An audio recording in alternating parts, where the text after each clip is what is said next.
Monkey Radio is entertainment for adults, by adults, and the views and opinions expressed here do not reflect upon the sponsors or FXBG Public Radio. For additional information, please refer to the United States Bill of Rights. Stand warned. Come fall, come cold season, I bet they're going to try to get us to wear masks again. Come cold and flu season, mark my words. Anyway, I had a great weekend. Thanks for asking. I got some sun. I did some swimming. I went out to a restaurant, not to brag. I'm not bragging. I ate inside and I never wore a mask. It was awesome. But I wish the staff of restaurants would stop wearing masks. If the waitress is cute, I want to see her. And beautiful women should not be hidden. Your beauty is mostly your faces, your emotes, your smiles. It could make up for some of the junk that's in your trunk. Anyway, I want to remind you that I have a Patreon. Go over to patreon.com/shockmonkeyradio. Become a patron. I would appreciate it very much. Also, you can send me money through Cash App. Use the hashtag ShockMonkeyRadio. Right there, you can see above me. If you're watching on YouTube, the YouTube channel, I make clips up on there. Like, share, and subscribe those clips. You can email me at madman@fxbgpr.com. And maybe I'll feature you in a mailbag or just answer questions. Believe me, ask me anything. Ask me anything. I will give you an answer. Anyway, so what percentage of the world population do you think you can beat up? Now, I don't know if you know many meatheads, guys who like work out or box or anything like that, but it's kind of a game they play with themselves to stroke their own egos. So a guy will say, at your physical peak, all right, say you're 26 years old, you're in your peak physical form, you were boxing heavy at that point in your life or doing judo and stuff like that. What percentage, and you're always well rested, always at your peak, and you could fight like every single person on earth if you need to. All right, what percentage of the world population can you beat up? And so it's very easy to come up with numbers as like, okay, let's take all the super old people, all the kids like under, say, 15 years old. All right, that could be a threat. You could beat all of them. All the people like over like 55, 60 maybe. You could beat all of them. So already you're up to like, okay, I know I could beat up 30% of the population. Then you could say something misogynistic. Like, I could beat 100% of all the females on earth. All right. And then all of a sudden they're up to like 60, 70%, but I mean, I would say, a lot of guys would be reasonable and say I could beat up like 85% of all women on earth. All right. And they just keep adding these numbers, like making guesstimations until they get somewhere like 90% of the human population that they can beat up. And, anyone who's left-handed, I know I can whoop their ass, and they just keep adding to this number to stroke their ego. And I find that to be a pointless exercise. Me, I prefer to think of the fact that I could probably kick the shit out of Hitler. You put me in a room one-on-one at my physical peak with Adolf Hitler, I know I could probably beat the piss out of him. And I bet there's a large majority of the population of Earth that could do that. It just really depends on how much methamphetamines and chocolate the son of a bitch had. But any of us at our physical peak could probably kick the crap out of Hitler, which makes it what he did like all that more crazy, because it's like nobody just manhandled him one good time. Okay, I'll stop. I'll be nice to people. And there one big burly Jewish kid to shove Adolf Hitler around as a kid, or maybe that's how he got to this. Anyway, but that's the point. I think it's better to think of like historical figures. Like, you think you could have taken Churchill? Like, I don't know. Churchill was like a war hero. Okay, and so and I bet that bulldog could scrap, and so I think that I probably couldn't take Churchill. And when I start thinking about like presidents, I can't think of one president I would FDR. And that's more of a personal thing. It's like, he's like the worst president ever. And so, and I know I could beat him, but you kind of feel guilty. The guy in a wheelchair is like, or the fact that I would have to say I would prefer to fight the wheelchair version of FDR. It's like, then you get in the conversation, it's like FDR at his peak, And I think I'd lose to FDR at his peak, And so that I think that's more of a fun exercise than, just, what percentage of the world, like, you going to beat up everybody? No. If I got to fight a president, there's no way I'm going to fight Obama. I could probably take Trump. I could probably take George Bush, but this is not, not at their peak, So it's kind of fun. But then you could think about different guys like John Wayne Gacy. I probably could kick the crap out of that guy. David Koresh. Oh, that guy needed an ass whooping. He needed an ass whooping. Can't agree with the FBI and how they went about it, but somebody should have given him an ass whooping. Same with those Columbine kids. Yeah. I think there are people that need more ass whoopings. Anyway, as a kind of extension on that, you ever wish you could go back in time and bully yourself? Like if you had a time machine and you knew the moment when you'd be crying your eyes out over some freshman crush who said something mean to you or some nonsense, you could jump out of the closet and punch yourself in the past, your past self in the balls and shout, enjoy that pain, pussy, because it's nothing compared to the relationships you'll have 5 to 10 years from now. Man up and quit drying your tears on your teddy bear. You're 14, damn it. That ball pain you're feeling, that's what a real broken heart feels like, and it lasts you the rest of your life. Yes, they captured it, bro. Owner of a lonely heart, kid. And no alcohol until you join the Navy. Trust me, you'll be better off. And then you jump back into your time portal like Rick Sanchez and live out the rest of your mundane existence in the life that you came from, while that one reality you bullied yourself in reaps all the benefits. Why bother with time travel is what I'm getting at. I mean, it's like cloning yourself thinking that you're going to live forever. Yeah, forever's infinity's kind of a tough thing to wrap your head around, ain't it? Oh, this might be a quick show today. I can't wait for Elliot Page to start going through menopause. I can't wait for all these transgender females to start going through their midlife crisis. They start balding and getting beer bellies, wanting to drive a sports car. I'm pretty sure that every dude who ever wanted to dress up or theoretically be a woman, quote unquote, want to be beautiful women. No one wants to dress up as an old lady. Oh, wait. Damn you, Monty Python. Damn you. They like doing that. And what's up with all these cross-dressing Brits? Eddie Izzard, Monty Python, how Queen did it in the I Want to Break Free video, but only Brian May and John Deacon dressed up as old ladies. Can you believe that there are Queen fans who still didn't think Freddie was gay after that video came out?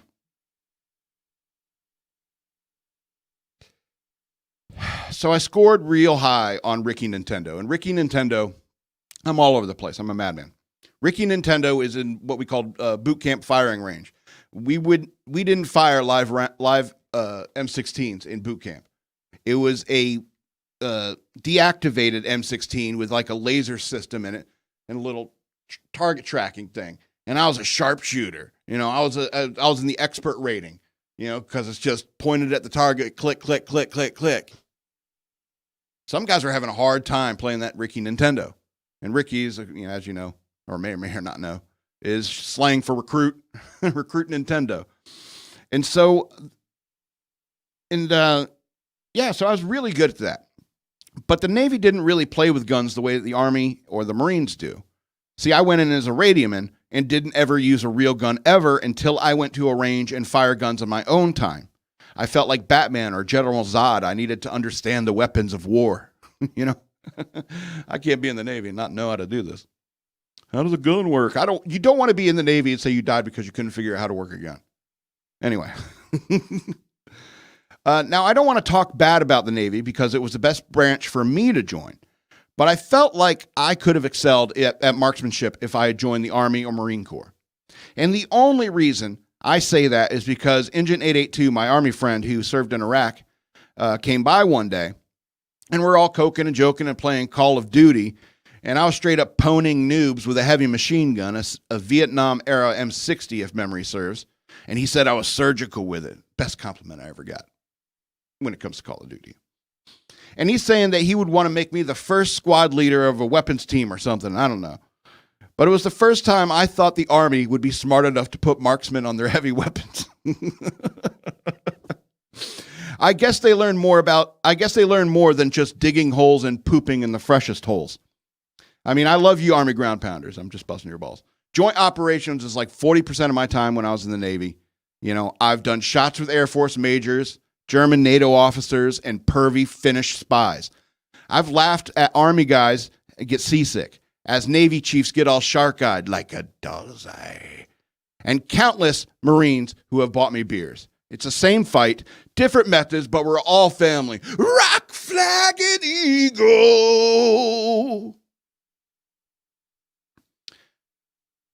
So Dredd is probably the best comic book movie I've ever seen. I've watched it 3 times this week, and I've seen it like 3 times before. And I really do think it's going to stand the test of time in terms of like best comic book adaptation movies. Because if even going all the way back to the Tobey Maguire Spider-Mans, going all the way back to there were issues I had with most of the Marvel movies from that era, the beginning of era to I got a whole bunch more complaints as the era came to an end. I want to call it like the golden age of Marvel Cinematic Universe, if you will. And so I have issues with a ton of those movies, lots of them, most of them. But when it comes to Judge Dredd, I think that there is no better movie that accurately depicts the very interesting world that Judge Dredd lives in. Because the story of Judge Dredd is more than just this one judge, Judge Dredd. All right? It's the world they live in, this post-apocalyptic world, And they talk about these numbers, like we get, 500 million calls a day, and we can only respond to 6% of them. That's insane. And he said, even in the beginning, it's like people are scared of the gun. They're scared of the gang, because that's how little law enforcement there is in this kind of population. It's all the tech. It's all the mutants. It's the whole world that they live in. And this is the way their law enforcement has evolved. And that's kind of what is interesting about the Judge Dredd character in comic book in many ways. So, when it comes to like law enforcement, the idea of giving basically cops, judge, jury, and executioner roles, in law enforcement, and it can make you think, it's like, holy cow, our system is way better compared to this alternate reality law enforcement.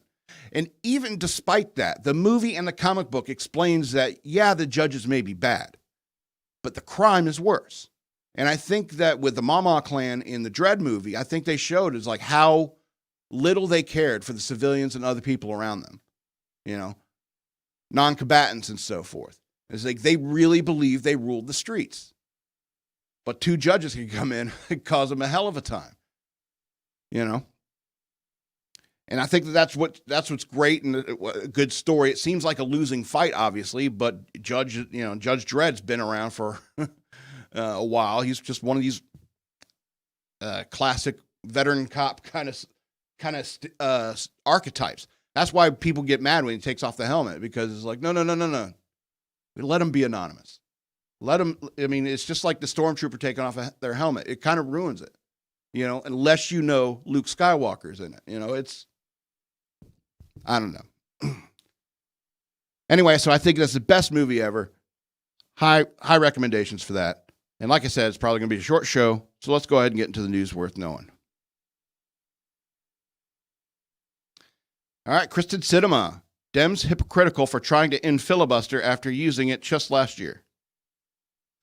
Senator Kristen Sinema Monday doubled down on her defense of the Senate legislative filibuster, declaring in the Washington Post op-ed that it is important to stop repeated radical reversals of federal law.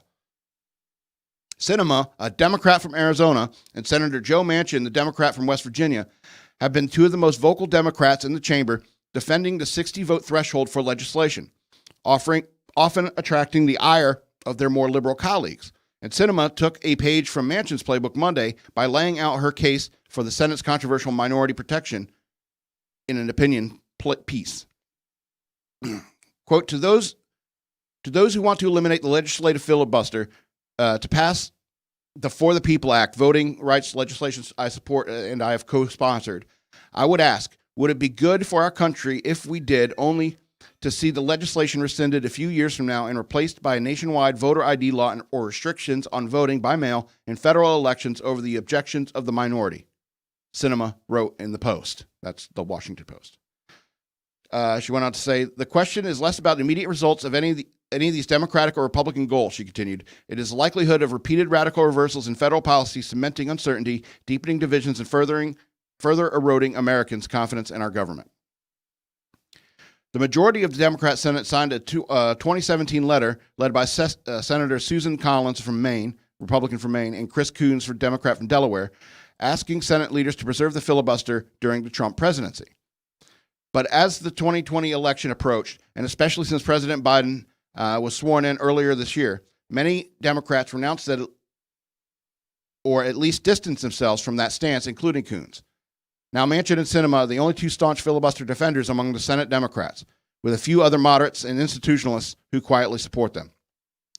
Sinema notes in her op-ed that Democrats have often used the filibuster to stop Republican-supported legislation during the President Trump's tenure, when Republicans controlled the Senate. Quote, once in a majority, it is tempting to believe that you will stay in the majority. But a Democratic Senate minority used a 60-vote threshold just last year to filibuster a police reform proposal and the COVID relief bill that many Democrats viewed as inadequate, Sinema wrote. Those filibusters were mounted not as attempts to block progress, but to force continued negotiations towards better solutions. Progressive Democrats, meanwhile, argue that the filibuster is racist. I'm sorry. And saying it was necessary for Democrats to pass an agenda they deem critical to the country. It's the first thing they say. If they don't like it, it's racist. And an archaic Senate rule cannot get in the way of protecting our democracy, Senator Amy Klobuchar, Democrat from Minnesota, tweeted over the weekend before the Sinema op-ed. Klobuchar was notably one of the Democrats who supported the filibuster in 2017 when Republicans were in power. Filibuster supporters would be like, we should let Republicans destroy democracy now because at some indeterminate time in the future, they may try again. Representative Mondaire Jones, Democrat from New York, who is one of the loudest supporters of getting rid of the filibuster in Congress, tweeted Monday. Sinema and Manchin's commitment to the filibuster throws a wrench in the plans of the Democrats who'd hoped that the GOP opposition to S1 and other Democratic-backed legislations of the Senate will soon vote and would spur on moderates to shun the filibuster and pass all of Biden's expansive agenda via simple majority. Instead, S1, an elections bill that will massively expand the role of federal government and how states run their elections, will not likely get the support of all 50 Democrats. Majority Leader Chuck Schumer, from a Democrat in New York, brings it to a closure vote Monday. Manchin, the only Democrat not to sponsor S1, he says he won't vote for it. So here's what I have to say to all this. God bless reasonable Democrats. We don't have to agree on everything, but you have to understand that it's important. And maybe Sinema and Manchin, they have the foresight to see if I want to keep my job, I see that there's a red wave that's coming. Okay, they can sense it. They know that a lot of people are pissed off about how Biden went at G7, making America look weak. Hillary Clinton would have been tougher on Putin. In the photo op, you know what I mean? Anyway, God bless these reasonable Democrats who understand that a filibuster is a wonderful, wonderful thing. I'd rather my government, if it has to be as big as it is, I'd rather be up there arguing with each other all day and night and getting nothing done. Government doesn't have to always pass laws to be a good government, to be a operational, functional government. Just sit around twiddling your thumbs for all I care. I wish I could send 435 of you home for good. But the senators, that's where, the laws, I'm just a bill, it's how things become law, and the Senate has the final say, which I think that's a good thing. That's a good thing, as Bernie Sanders might say. Now, let's go to the next story. Left aims to defeat another pipeline, but Native American business leaders defend construction. Matt Gordon, vice president of his family's construction company in Monoman, Minnesota, and a member of the White Earth Nation tribe, was troubled when environmental protesters, some claiming to speak for Native Americans, vandalized his company's equipment. Gordon Construction is among the Native-owned companies that are contracting with the Canadian energy firm Enbridge on the construction of Line 3, a pipeline carrying oil from Canada into the United States. But climate activists, emboldened by stopping the Keystone XL pipeline, have made Line 3 their new target. Earlier this month, hundreds of activists descended upon a construction site, and many of them vandalized contractor equipment, broke into construction trailers, damaged environmental safeguards intended to control erosion, and attempted to trap workers while occupying the site, according to Enbridge. Quote, I am a contractor for excavation, and all of my equipment on site was vandalized, Matt Gordon told Fox News. For the most part, a majority of the people are for the pipeline. Everyone enjoys gasoline and plastic products. Well, I don't know if we enjoy it. If you like driving fast in your car with the windows down on a nice summer day. Yeah, I guess I would enjoy it. Anyway, he went on to say, the opponents are shielding themselves with Native Americans. Most of the protesters were white. Line 3 has brought back millions of dollars to the reservations. More than 500 Native Americans are part of Line 3 workforce, and a project that would benefit Native American-owned small businesses in the region with a total of 5,200 construction jobs, according to Enbridge. On June 8th, after the protest, vandalism, and property damage, Gordon joined 5 other Native business leaders representing their firms and the tribes of Fond du Lac Band of Lake Superior, Chippewa, the Boise Forte Band of Chippewa, and the Leech Lake Band of Ohobe, and the White Earth Nation. You can only get away with that if you're a Native American. With a name like that. Sorry. Quote, this is not only a hardship for our workers, it has created additional challenges for our companies, the Native American business leader said in the letter. Protests that disrupt work, property damage, or threaten our employees while claiming to be on behalf of our Native people is creating an additional tension and consequences within our tribal communities. They also intentionally create a false narrative that there is no Native American support for this project and the economic impacts and opportunities it brings to our people. Native American lawyer Tara Huska, member of the Couchiching First Nation, has been the leader of the anti-Line 3 protest for 7 years, according to the Washington Post.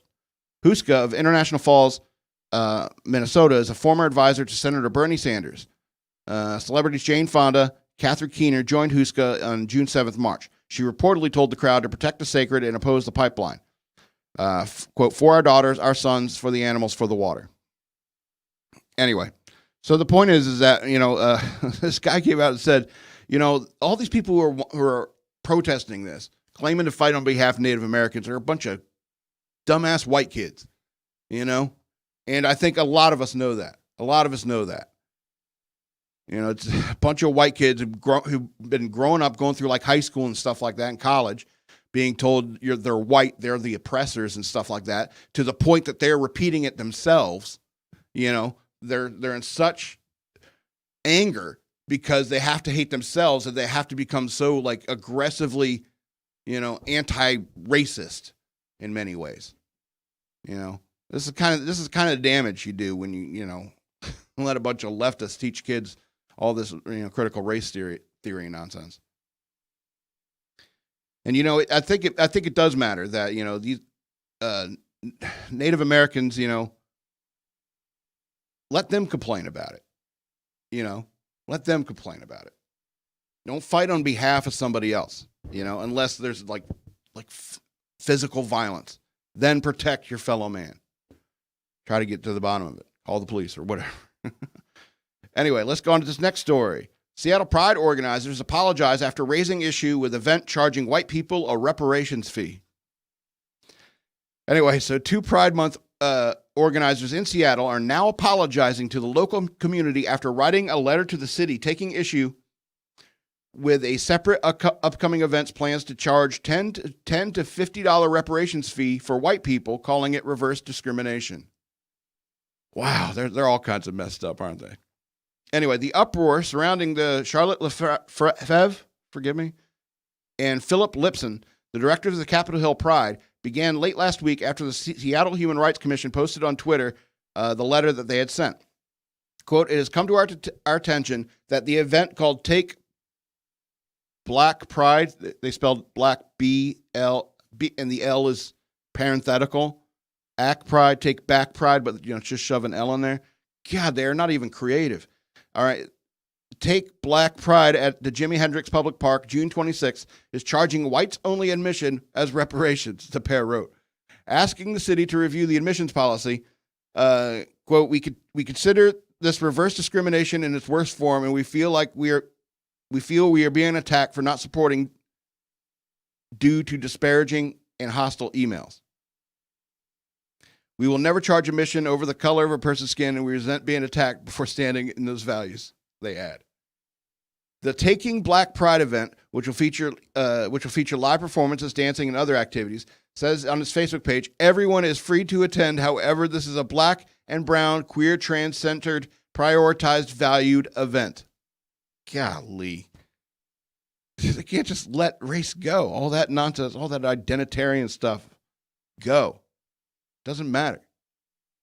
Quote, white allies and accomplices are welcome to attend, but it will be charged a $10 to $50 reparations fee that will be used to keep this event free of cost for black and brown, trans, and queer community, it adds. In response to Lefebvre and Lipson, the Seattle Human Rights Commission, which describes itself as 22 representative residents of Seattle appointed to serve in an advisory capacity to the mayor, city council, Seattle Office of Civil Rights, and other Seattle city departments, said, quote, the unique nature of your situation does not in fact violate any of your human rights as stated by the UN Declaration of Human Rights, which is chartered is the charter by which our commission operates. Quote, black, trans, and queer peoples are among the most marginalized and persecuted peoples within the LGBTQIA2S plus community.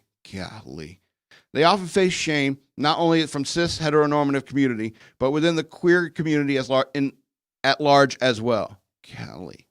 In making the event free for a black queer community, the organizers of this event are extending a courtesy so rarely extended by providing a free and safe space to express joy, share stories, and be in a community. Jeepers. I'm going to stop reading this story. Because it's so silly. It's like they get called out on straight up, there's no such thing as reverse discrimination. It's just discrimination, okay? But as soon as they get checked by, everyone who's reasonable, and they're like, hey, that's wrong, that's discrimination, they're still all of a sudden start spinning back up in their heads. It's like, well, we got to say something about how it's for black queer people because the black queer people helped put it together. It's like, why you constantly thinking about race and sexuality? Don't you think about anything else? And EK said it. It's like that's their whole personality. Their whole personality is who they want to fuck, and what pronouns they want you to use today when referring to you. Would you like a piece of cake? Actually, I use they, them pronouns. Fuck you. You're not getting any cake. Anyway, this next story. Jocks are so dumb. That's my comment. California high school basketball championship ends in fury after tortillas thrown at opponents. You're not going to believe this. A hard-fought Southern California high school basketball championship game Saturday escalated into a racist incident after the game as tortillas were thrown onto the court. Coronado High School defeated Orange Glen High School 60-57 in overtime. Video posted to social media showed coaches from both high schools getting into an altercation when tortillas were thrown at players from Orange Glen, according to the San Diego Union Tribune. Orange Glen High School is predominantly Latin American, so now you get it right, located at Latin American school located in Escondido.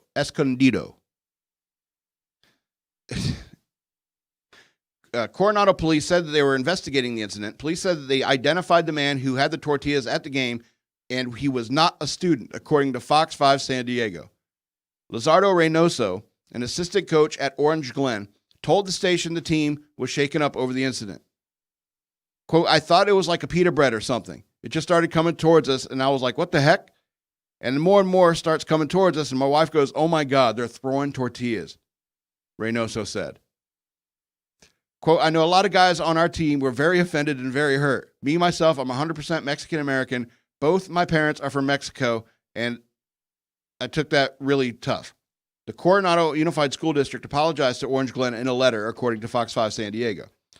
We fully condemn the racism, classism, and colorism, one adjective describes it, dude, which fueled the actions of the perpetrators, the letter read.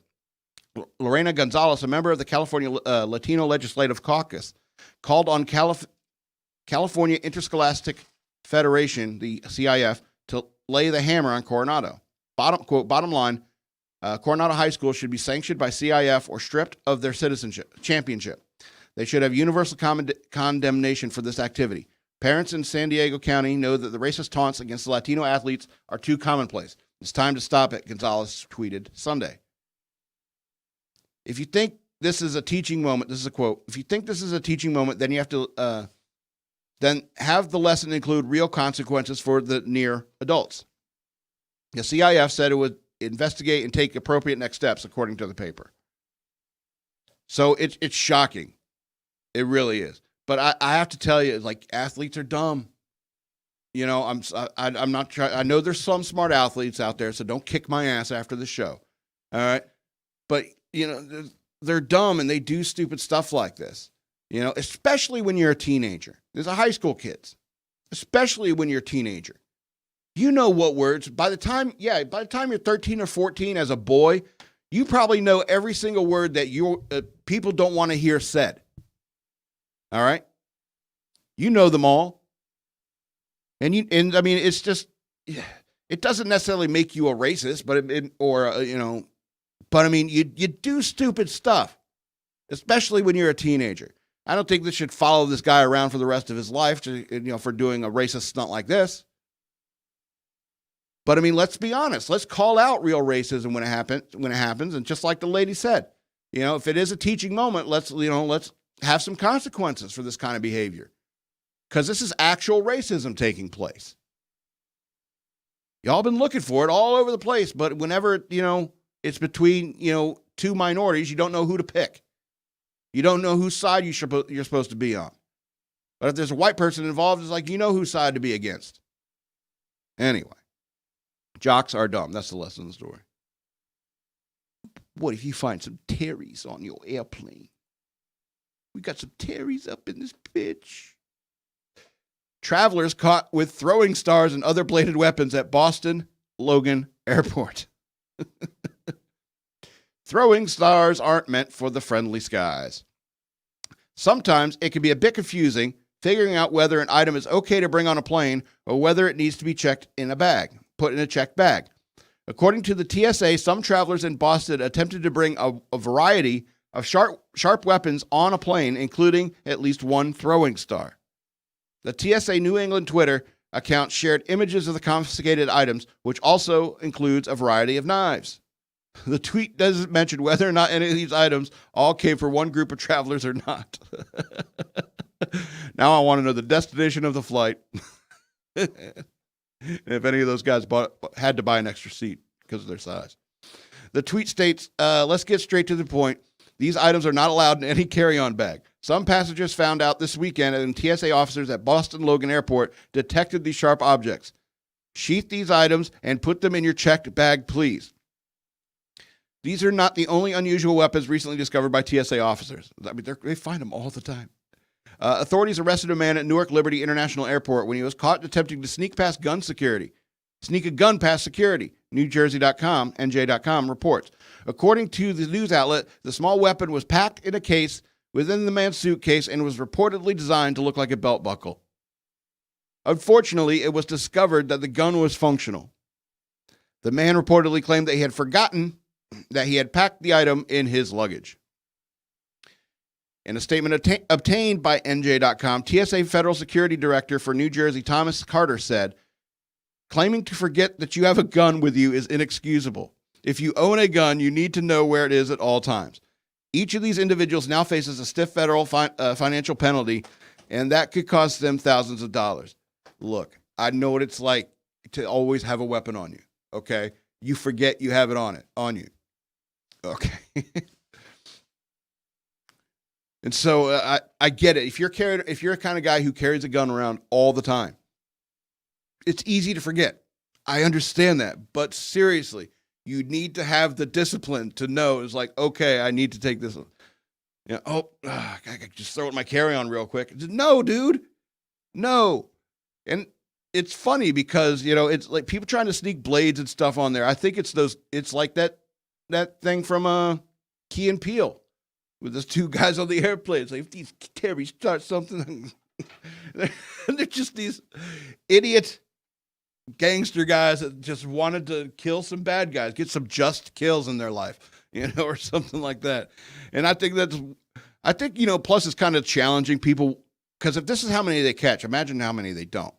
Because, it could be just like a challenge that some dudes like to do themselves. Some people like to fantasize like what percentage of the earth they can beat up, and some guys like to try to sneak a knife past TSA security. Don't do that. Don't take weapons on planes. All you're doing is slowing everybody down. Everyone wants just to get through the airport process, get through the flight process, and go on about their business. No one wants to be there. Have you seen a TSA agent lately? Nobody wants to be there. All right, this is our last story. We're going to call it an early night. A Georgia waitress praised after pulling driver from a burning car. A Georgia waitress is being hailed a hero after pulling a woman from a burning car on the side of the highway in the middle of the night. Keelan Harper was on her way home from her shift at Roosters Drive Roosters Drive-In last Thursday when she saw something on the side of Highway 213 near Mansfield. It was around 9:30 p.m. That's not the middle of the night.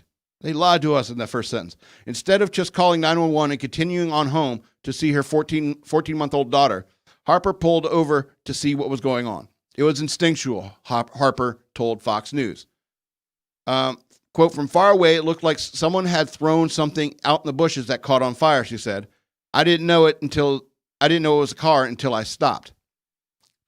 By the time Harper got to the car, the front of the car was already engulfed in flames and smoke had begun seeping through the vents in the car, she said. Ooh, not much time. Although approaching the fiery crash was scary, Harper feared that if she didn't stop, nobody was going to. She pulled back the airbags, which exploded in the car, to see if there was anyone inside. That's when she found Ashley Strawn. She immediately jumped into action of fear of Strawn was just going to die, quote unquote, was just going to die. She went on to say, it was just the instinct, maybe a motherly instinct, but maybe it's just the human instinct to help, Harper said. Yeah, you're right there at the end. Strawn's, quote, whole body was laying over to the side and her legs were still trapped underneath, Harper said. There was a huge gash in her leg. Oh, see, I would have barfed. There was a huge gash on her leg where the bone, quote, bone was completely showing. Oh, definitely would have barfed. And she was bleeding really, really bad on her head, Harper recalled. It was really a blessing that she was there when she was, a fellow Roosters Drive-In employee, Caroline Alexander, told Fox News. More importantly, she didn't do it for anything other than the fact that if it were her daughter, she would want somebody to be there for her, Alexander added. Harper ran to the passenger side, grabbed underneath Strawn's arms, and began to pull, knowing full well that the fire was getting progressively worse. I was telling her, the car's about to blow. We're going to have to get out of here now, Harper said. Without any help, Harper was able to pull Strawn out of the car and held her in her arms until authorities arrived. I would have left you on the side of the road. I want to sit there and hold you the whole time. All right, that's just me. Quote, I was propped up at some kind of tree almost next to the car, and I had her in between my legs, and I just told her it was going to be okay, Harper said. Although Strawn is still recovering in the hospital, she made it a point to send Harper a big thank you right from her hospital bed. Thank you for saving my life. I can't wait to meet you, Strawn said in a short video clip. Yeah, it's like, nah, I don't remember that chick at all. I don't remember her at all. Oh, wow. So, yeah, it's not necessarily a motherly instinct. It's this thing called adrenaline in your endocrine system in your body. It's really interesting chemical. But you see something scary, like you see somebody inside a burning car.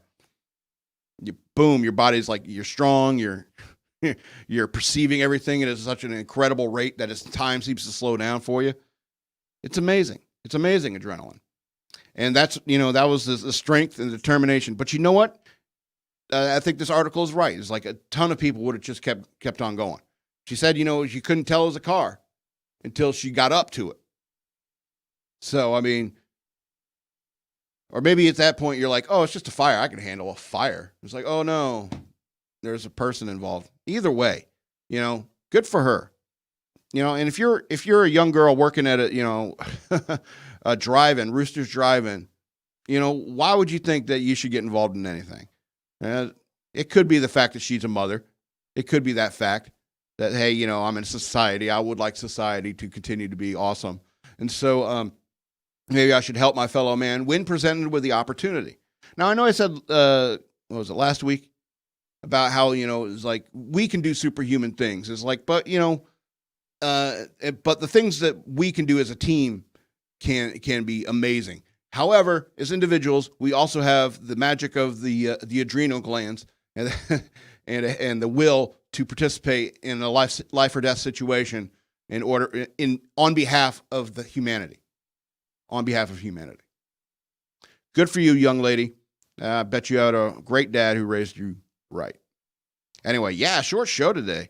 And I want to remind you again to go over to patreon.com/shockmonkeyradio. Become a patron. Maybe I'll write more for you next week. Or you can write me at madman@fxbgpr.com, and we can talk about stuff you want to talk about if I'm so friggin' boring. All right, calm down. I also have a Cash App. Use hashtag shockmonkeyradio. Send me some money that way. You can also send me a note that way if you prefer. But mostly go over to patreon.com/shockmonkeyradio. Become a patron. I would appreciate it. Go to my YouTube channel, Shock Monkey Radio on YouTube, and like, share, and subscribe my videos. Share them with your friends. Anyway, I also have books available on Amazon.com for a digital download. Search for the author Scott L. Robbins with 2 T's and 2 B's. Look for the Exit 13 books, The Ravings of a Madman, and The Bunny Years, a memoir. So this has been Shock Monkey Radio. I'm the Madman, and I love you.